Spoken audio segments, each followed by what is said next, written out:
Duit, penting sekali duit. Orang kadang-kadang bisa dikatakan hari ini duit itu segalanya kan. Tapi untuk mendapatkan duit itu kadang-kadang bingung juga gitu, harus mengawalinya dari mana.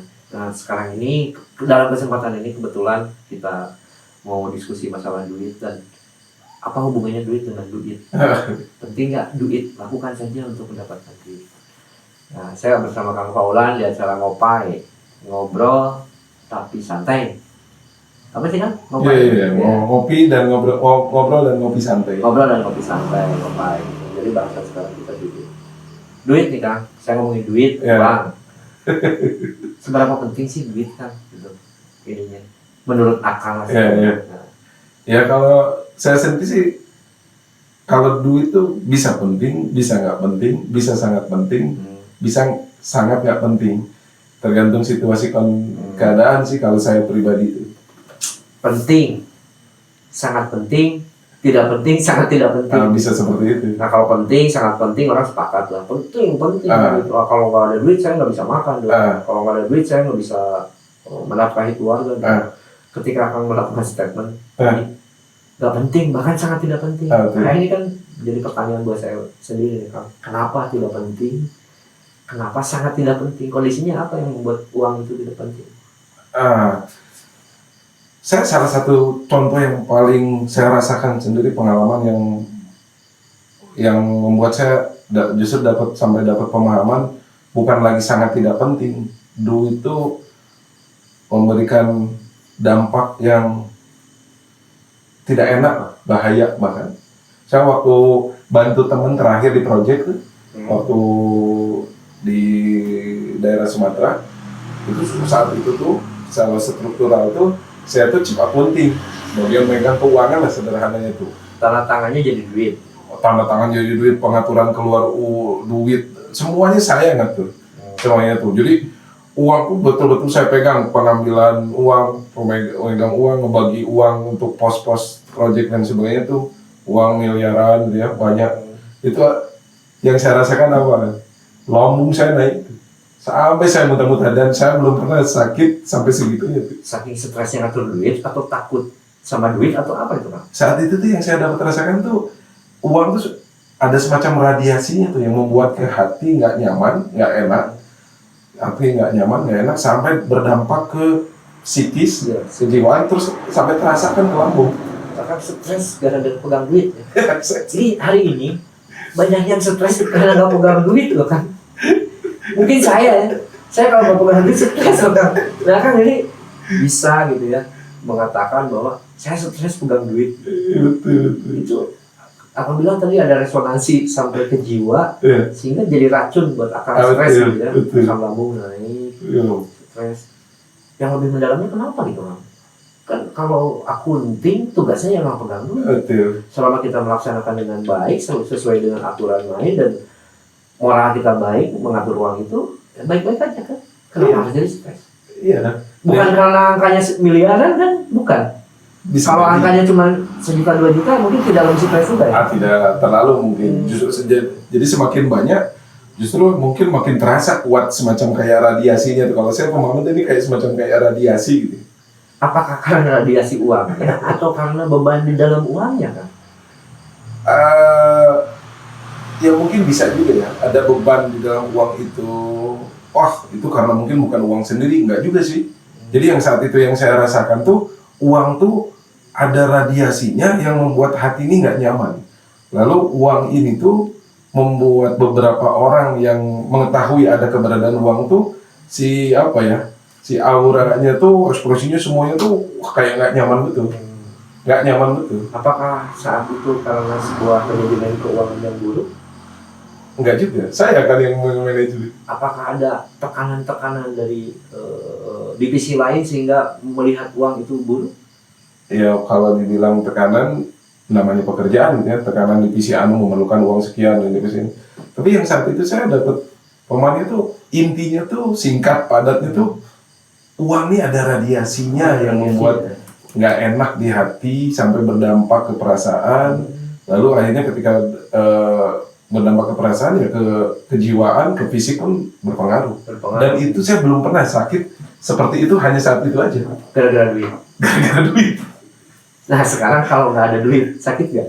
Nah, Kondisinya berbeda nih. Dulu kan betul. seorang chief ya, chief itu berarti direktur keuangan ya, chief ya. Iya. Chief of, ada CEO, chief executive officer, ada chief of accounting, COA kan. Berarti chief itu seorang direktur yang mendirect uang itu, mengatur uang itu langsung, punya kapabilitas, punya tanggung jawab dan punya kewenangan menggunakan uang itu.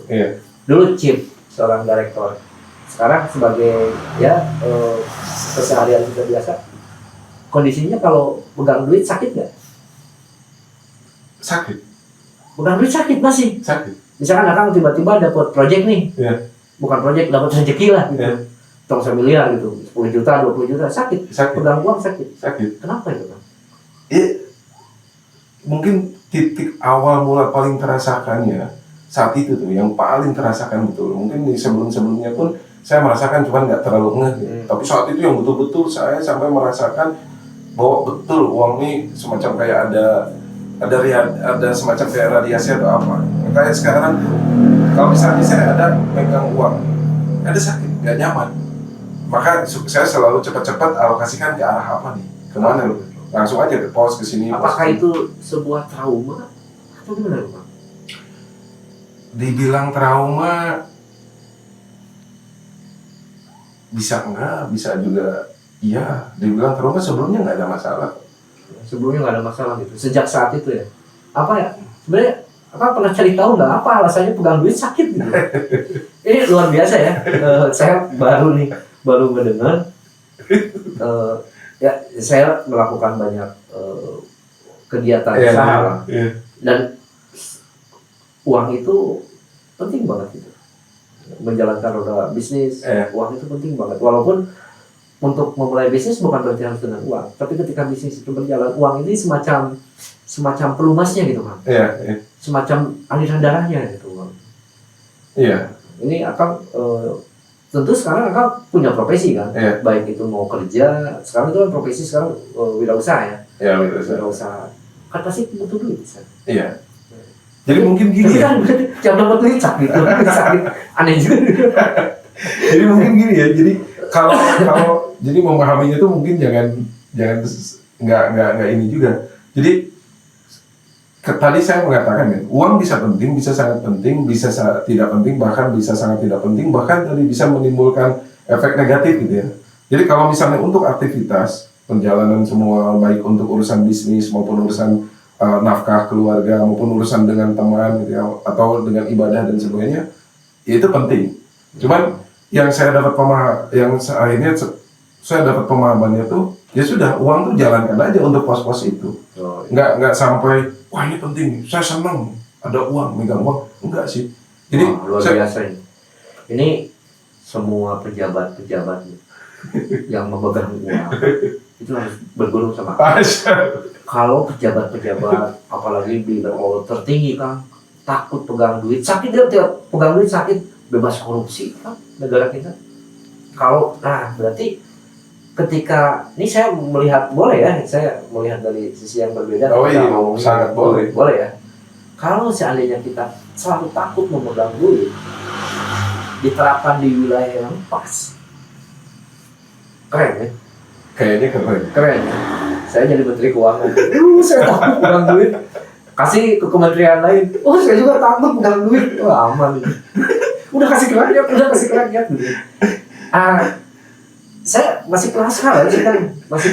Asli ini saya bukan ngomongin di setting ini karena kita di type ya, karena kita record di kamera. Saya penasaran pegang duit sakit gitu. Sedangkan saya nggak pegang duit, saya sakit kan. Ya bukan Akang aja sih, banyak juga yang bilang seperti itu. Mayoritas. Heran katanya tuh, kenapa bisa gitu? Oke, mungkin nanti kita bahas lagi tuh Kang yang kenapa sakit. Ya, saya yang lebih penting itu, apakah Kang sepakat juga bahwa uang itu penting? Bisa ya. Bisa jawabannya mencoba untuk bijak sekali, bisa. Dia tidak berani mengatakan penting Kang, nggak berani. Ya bisa. Kalau tim akunting seperti ini keren ini kayak. Pak, saya laporan Pak, ini perusahaan kita butuh proses produksi, ini kita butuh uang. Tenang, uang itu tidak penting. Wah, itu luar biasa. Luar biasa itu. Saya nanti tim marketing saya belajar sama bisa penting ya kan? Bisa penting. Nah, boleh nggak Pak? Saya mau kantor. Boleh, sangat Boleh ya. Buat saya itu sangat penting kan, uang itu. Sangat buat saya. Kalau saya mungkin dari sudut pandang yang berbeda. Ketika saya menjalankan semua roda usaha gitu ya, apapun juga, itu uang itu adalah bagian dari transaksional, bagian dari alat transaksi. Contoh, saya mau mentransaksikan sebuah, saya bikin rumah misalnya, saya di properti ya, saya bikin rumah. Ketika dia beli itu nggak bisa dia harus ditukar dengan uang atau dengan sesuatu yang berharga, tapi saya pun nggak nerima gitu. Pak, saya beli rumah ya dengan ini kalung saya, gelang saya, nggak bisa, itu harus diuangkan dulu baru bayar sedikit uangnya uang. Nah, kalau saya dalam perspektif yang berbeda ya, uang itu melihatnya adalah sebuah tools, sebuah alat supaya kegiatan bisnis apapun juga itu bisa bergerak. Gitu. Tapi buat saya juga mungkin sepakat dalam sisi ya uang itu bukan berarti uang itu segalanya. Kalau saya sepakat uang bukan segalanya. Tapi saya memahaminya uang itu penting karena sebagai tools sebuah roda usaha. Nah, pertanyaannya nih Kang, kalau saya mau nanya sekaligus nanti akan boleh nanya ke saya juga. Kita beda banget nih. Uang itu bisa sangat tidak penting. Tadi jadi racun itu akan aja kayaknya. Itu kan jangan-jangan akan aja itu uang jadi racun. Emang pernah Rhoma Irama kalau nggak salah ada lagunya duit bisa beracuni. Tapi kan kalau nggak salah ada tuh yang lagu Nicky Astria tuh tentang duit tuh. Yang saya tangkap tuh dari lagu itu tuh bahwa duit itu racun. Iya. Apa tuh? Iya. Banyak sekali lah. Orang bisa bikin uang, yang uang tuh jadi. Oh iya, ujungnya uang. Betul. Uang bisa bikin orang jadi lupa Memang betul, tapi saya menganggapnya itu kadang-kadang hanya menjadi dogma. Kalau dia nyanyi juga nyari duit kan.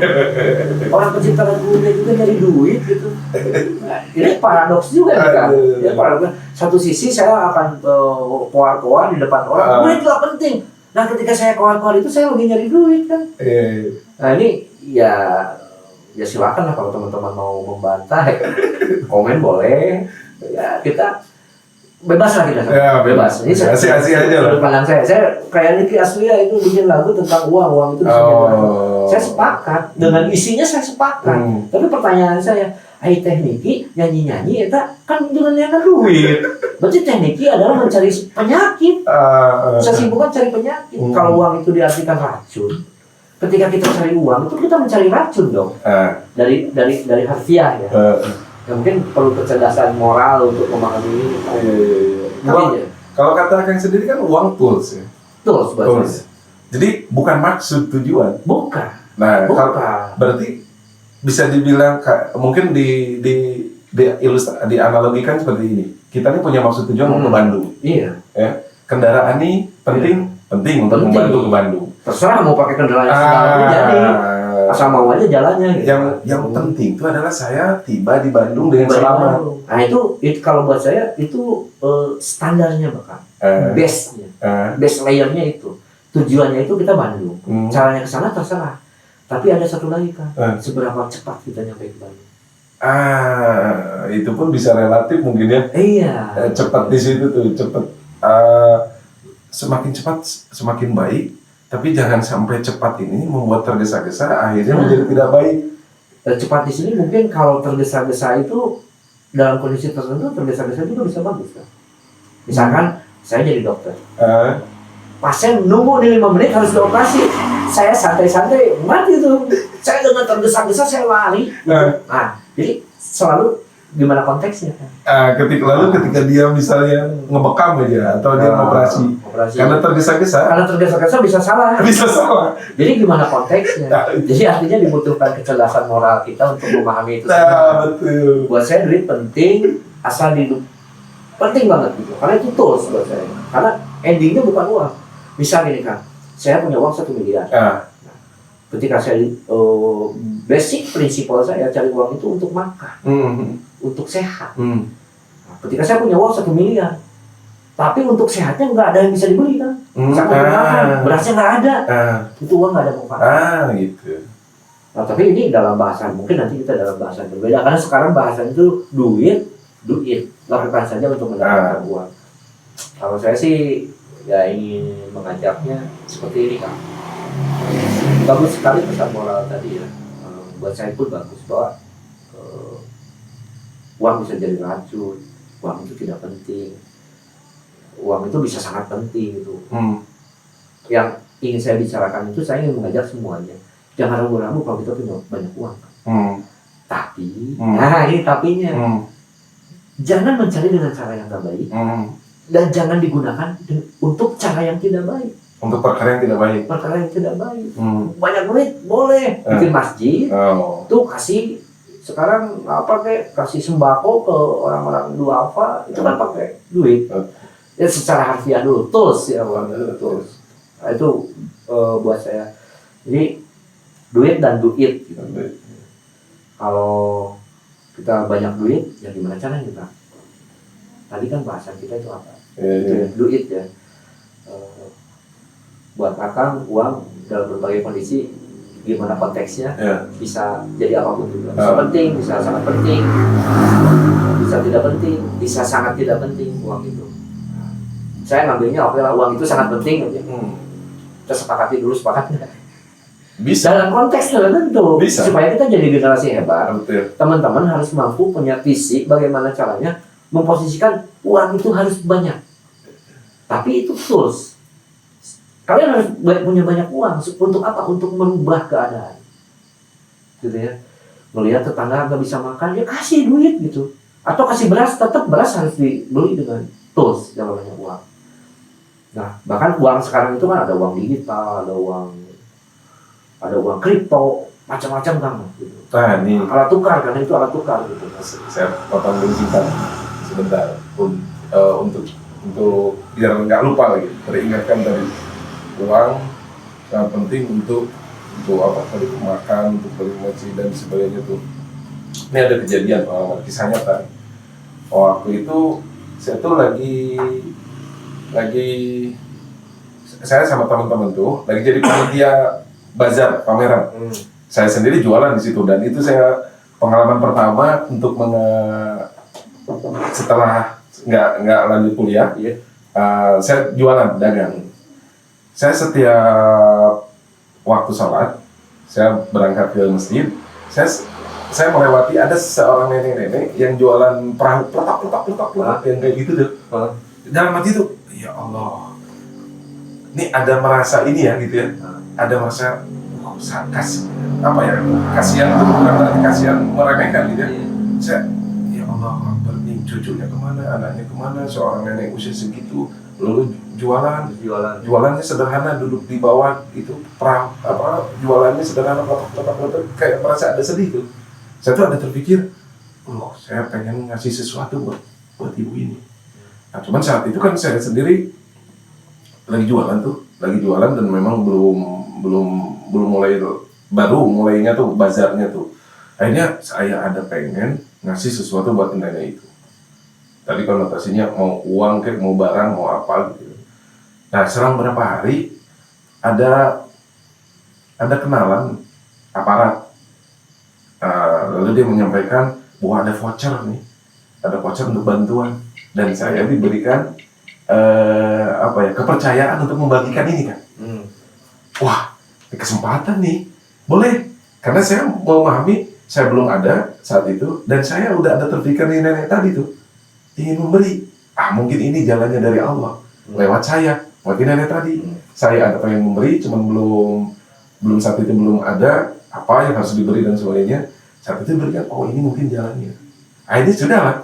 Siap Pak, saya siap ambil kepercayaan itu. Karena ada pengharapan di sana ya. Biasanya kalau dikasih kepercayaan itu saya suka ada ragu. Karena tanggung jawab gitu lah, bukan beban tanggung jawab. Saya ambil aja, insya Allah saya siap. Saya udah langsung di pikiran tuh nenek tadi, termasuk yang pos yang saya perlu. Akhirnya saya lewat lagi masjid, terus saya sampai, Assalamualaikum Nek, kenalan ngobrol lah gitu ya. Nek, insya Allah besok jangan kemana-mana ya.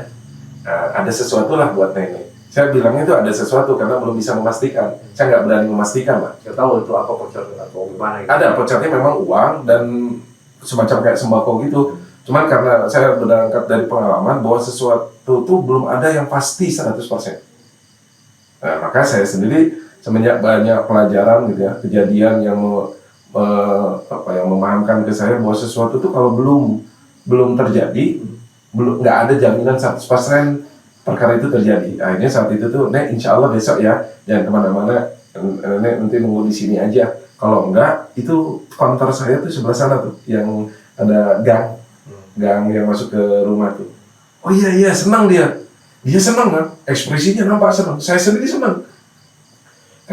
senang karena saya ada terfikirkan ingin memberi sesuatu ke nenek itu sehingga dia menjadi senang. Akhirnya kan dia senang, akhirnya saya pun senang. Akhirnya singkat ceritanya tuh, besok kan udah diberikan ke saya voucher itunya tuh untuk dibagikan. Saya langsung bagi-bagi ke pos-pos yang lain. Terus nenek kemana ya? Saya tungguin ya, belum ada. Akhirnya saya cari ke tempat yang jualan tuh, kok nenek itu nggak ada ya? Saya tanya-tanya ke yang lain.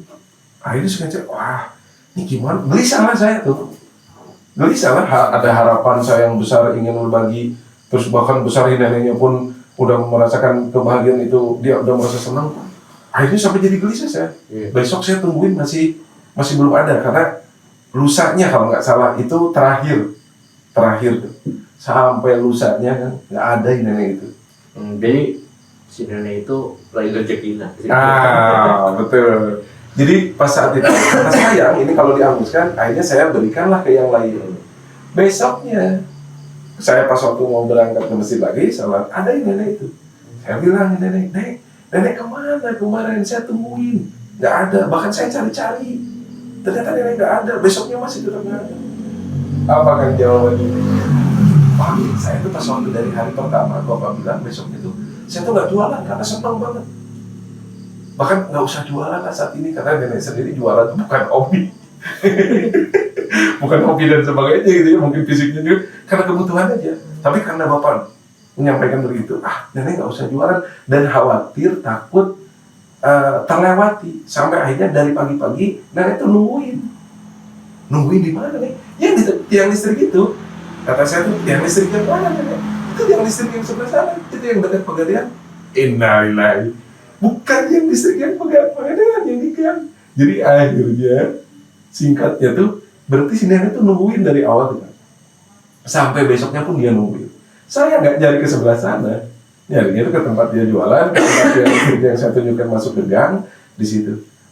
Akhirnya pas saat itu tuh langsung saya merenung tuh, betul ya Allah, bahwa apa yang kita kehendaki, apa yang kita rencanakan, apa yang kayak seperti ini kan tetap nggak bisa memastikan 100% itu bisa seperti yang kita bayangkan.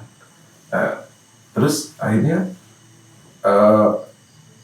uang ini penting, tapi ketika sesuatu skenario Allahnya seperti apa, ke si nenek tadi, tetapi tidak bisa sampai, tidak bisa seperti itu. Akhirnya pas waktu itu tuh saya ganti yang lain, apa yang saya, akhirnya nenek sabar, akhirnya saya sampaikan, dia senang lagi. Akhirnya kesenangannya itu tuh dibagi si nenek bukan lewat uang, tapi waktu itu saya ada sampaikan obrolan. Jadi pentingnya duit untuk mendapat duit itu kan. Si nenek berhenti berjualan, dia berhenti makanya dia kehilangan uang. Nah itu salah satunya skenario Pak. Jadi skenarionya kita harus ikhtiar, skenarionya kita harus tetap berjuang. Karena seperti Akang bilang tadi tuh, kita nggak tahu tuh besok itu walaupun udah pasti apa dapat dan enggak itu kita tidak bisa memastikan. Yang bisa kita lakukan adalah lakukan. Si nenek itu tidak melakukan apa yang biasa dia lakukan. Harusnya dia jualan aja terus gitu Pak. Siapa tahu ada yang beli dan emang nanti akan bertemu lagi dengan yang akan membeli. Jadi si nenek berhenti, berhenti. Dia duanya nungguin. Duanya untuk mendapatkan uang lewat itu. Iya. Dia berhenti berjualannya, duitnya berhenti. Dia nggak dapat duit. Jadi duit untuk mendapatkan duit. Untuk mendapatkan Ya. duit, tapi duitnya si nenek. Duitnya si neneknya itu, dia itu udah biasa jualan. Gitu. Tapi moral kita kan kasihan ya si nenek. Tapi kan fitrahnya itu dia jualan. Ini saya ada cerita nih. Saya punya cerita juga. Itu bukan akang aja punya cerita. Saya ceritanya pendek. Saya pernah. Itu di Arab, di Mekah ya. Di Al-Haram di luar itu banyak yang jualan kan. Hamsa real gitu. 10 real, ada jual batu ali, jam tangan semuanya banyak. Nah, ceritanya itu ada si fulan kan. Ada kakek-kakek sama nih kakek-kakek. Tadi nenek. Oh, tadi nenek mungkin ini suaminya. Dia akhirnya di Arab. Berpisah. Ya lanjut. Si kakek ini jualan batu ali kan. Bayarnya ngarang lah, pokoknya jualan batu ali. Saya lupa nih di riwayatnya. Ketika dia jualan batu ali itu, dia jual 10 real tuh. Banyak sekali yang nawar, dan dia nggak kasih. Ada orang seperti akang, lihat dari kejauhan, si kakek, karunya kia aki-aki. Kalau bisa Sunda kasih pulangannya. Karunya kia aki-aki, dagang batu ali, coba nemui deh. Zaman enak tuh dibikin, ditawarin gitu. Ya mungkin memang harganya mahal tuh apa. Dia kasihan iba, secara moral dia iba. Datanglah dia ke si aki-aki itu. Bahasa Sunda ya, bahasa Arab saya kurang agak udah lupa lah. Udah kurang dipakai. Bahasa yang ini aja. Bahasa Inggris enggak kangen bahasa Indonesia. Datang sih pulang ke si aki-aki. Ki. Jualan batu ali Ki. Iya, Hamsa real. 10 real. Udah Ki, saya borong satunya 50 real. Ditolak ke si aki. Nggak mau saya. Kenapa? Kata si bulan. Ini saya sambil buat lagi lah sodakoh gitu. Satu batu ali 50 real. Nggak mau saya. Hamsa real. Ditawar 9 real, 8 real mau. Pokoknya Hamsa real. Ditawar lebih pun dia nggak mau. Penasaran. Ya udah beli 10 real. Baru dikasih. Nah, udah dikasih dia tanya. Ki, kunaon sih? Gak mau 50 real kan lebih besar. Jadi itu buat hati sodakoh. Kalau kamu mau sodakoh tuh ke orang yang gak mampu. Saya jualan batu ali ini karena saya duit, karena saya melakukan sebuah ikhtiar dan saya berhak mendapatkan harga yang layak, harus fair. Nah, pelajaran moralnya aki-aki loh. Dia tidak mau memposisikan saya dikasihani. Saya nggak mau dikasihani, saya jualan batu ali. Dari jualan batu ali ini saya mendapatkan laba dan itu cukup untuk menghidupi saya. Kalau kamu mau sodakoh tuh ke yang lebih nggak mampu. Mungkin anak muda yang lagi mengemis-ngemis. Saya walaupun hati-hati saya duit, saya mampu melakukan. Nah ini riwayat yang berbeda kan. Tapi ini asli sebuah riwayat. Betul. Jadi saya waktu mendengarkan kisah itu dari kawan, dari lupa lagi saya tertegun gitu. Aki-aki pesan moralnya itu ya kita harus mampu berjuang. Kita harus mampu benar-benar strike gitu ya. Harus benar-benar full throttle, kita mau berusaha, mau melakukan dan kita melakukan dengan baik. Ketika dia berprinsip orang itu, saya beli 50 real, namun saya dagang bala-bala kan, saya dagang 1.000 kan, terus saya datang, saya beli bala-bala 1 juta, saya terima, tapi luar biasanya, ini pesan orang luar biasanya, dia tidak mau diberikan sedekah karena saya merasa mampu. Nah itulah konteks, kalau saya memahami konteks duit untuk mendapatkan duit. Kalau si nenek itu kalau kata saya dia tidak duit, dia duit. Padahal ya Allah kan memberikan rezeki dari mana aja ya. Dan ada pelajaran moral mendalam gitu ya. Secara moral kita suka kasihan ya. Ini di pasar dagang. Tapi mungkin pahalanya lebih besar dari kalau diukur sama duit. Sebenarnya sih dagang toge, dagang jahe, kan dagang bawang baru di jeruan. Perahu peletok gitu. Udah gitu jam 2 subuh ini. Coba kalau ke pasar tradisional. Kadang kita, aduh di sini kemana incuna, kemana budak udah diantar itu. Itu sisi moral. Dan saya belajar untuk memisahkan sisi moral ini dengan sisi moral sudut pandang saya dan sisi moral sudut pandang dia. Mungkin dalam hatinya dia punya great hati yang mulia. Saya ngajarin ini mau ngasih bubur hijau. Itu kan.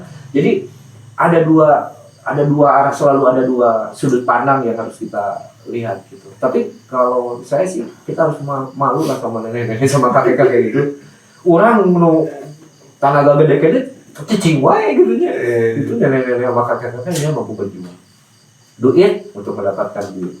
Nah, itu kan duit lakukan saja gitu.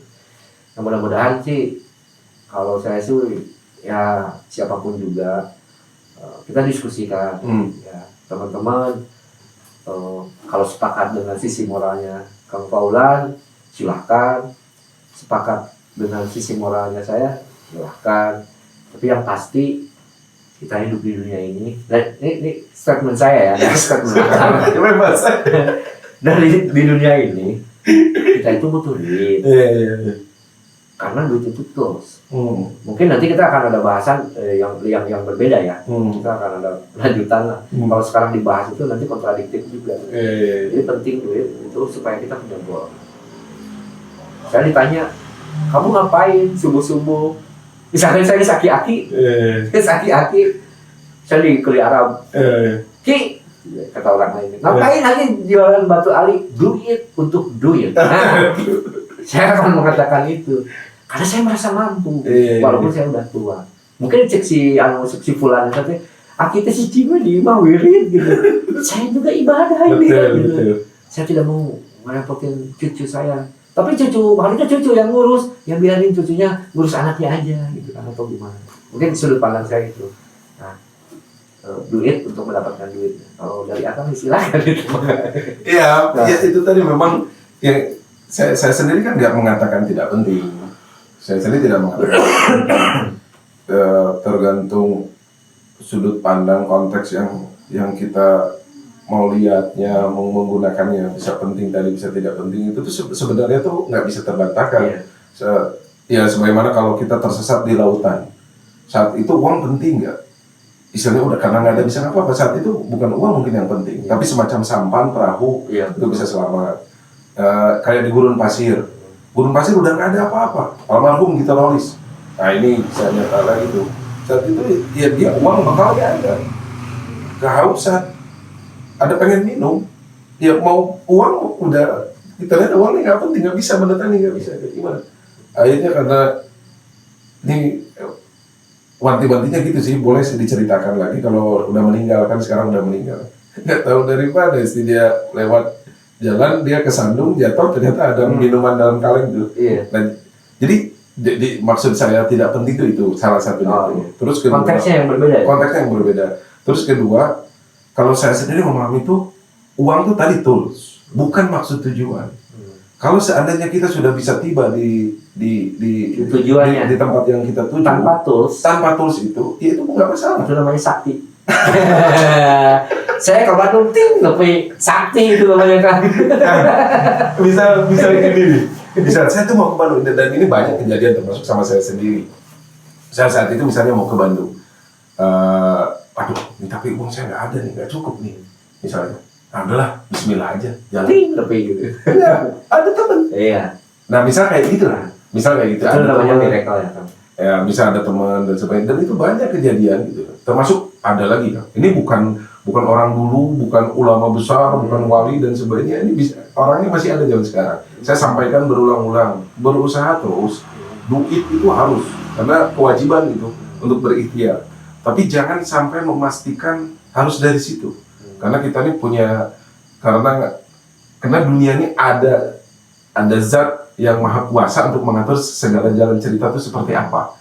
Akhirnya dia tetap nggak percaya, udah harus tetap pakai uang aja, pakai uang, pulsa listrik, token, udah mau habis.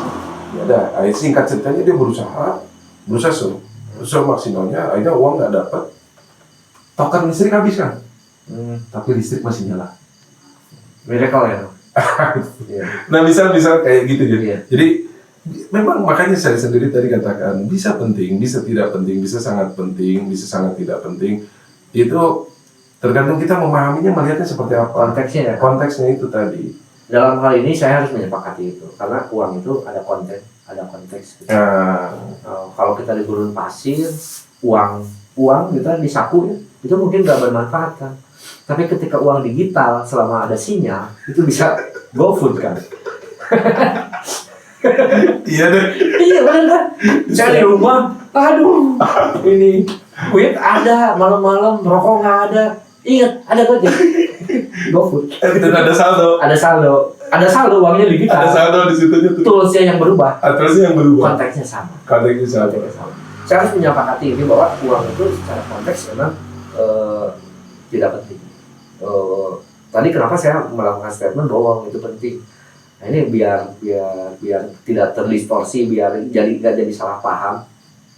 Dalam sudut pandang tertentu, uang itu sangat penting dan uang itu sangat tidak penting memang. Karena uang itu buat kita tools, ya. buat saya pribadi tools. Tapi bagaimana caranya kita bisa meng-create tools itu menjadi something. Karena nanti endingnya itu goal, bukan uang tujuannya. Goal kita misalkan gini, saya dulu sebelum ada uang, itu barter loh kan. Kang saya boga beas, boga dengeuna, saya yang boga dengeuna atau boga beas, kita barter. Sehingga saling melengkapi, karena kita lahir ke dunia ini untuk saling melengkapi.